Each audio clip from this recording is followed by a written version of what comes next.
आकर आप आए हैं और ये क्या, इसका क्या काम है? ये भी एहतजाज कर रही है। सबसे पहले मैं अल्लाह का लाख लाख शुक्र अदा करता हूँ कि आज माशाल्लाह माशाल्लाह हमारे खान को जो अल्लाह पाक ने इज़्ज़त बख्शी है। इन्होंने जितना उसको जलील करने की कोशिश की है लेकिन मेरे रब की ज़ात ने उसे उतनी ही ज़्यादा वो इज़्ज़त बख्शी है। और बाकी रहा सवाल इस कुकड़ी का, तो ये कुकड़ी जो मशहूर ज़माना है, इस कुकड़ी ने बहुत हमारा माल खाया हुआ है इसने। तो क्या आपका क्या माल खा गया? ये ज़्यादा से ज़्यादा क्या बाजरा खा लिया होगा? अरे बाजरा नहीं, वो एक दाना जो था ना, वो एक दाना जो था वो डायमंड से भी ज़्यादा वो महंगा था। वो ना इसका ना ये भरा हुआ है, ये ना। इसका करना क्या आपने?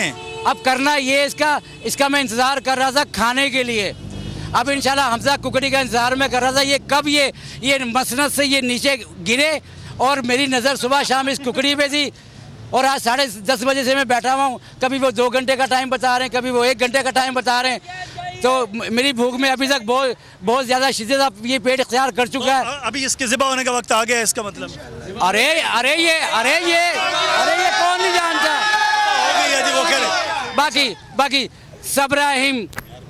समी इब्राहिम जो है उनको मैं बहुत जो है वो उनको अपना सलूट पेश करता हूँ। और इमरान रियाज खान जो हैं और जितने भी हमारे एंकर हैं जो डटे रहे और जिन्होंने हक की आवाज़ बुलंद की, उन सब को मेरा बहुत सलाम। बहुत शुक्रिया। सब्सक्राइब करें और बेल दबाएं ताकि कोई खबर रह न जाए।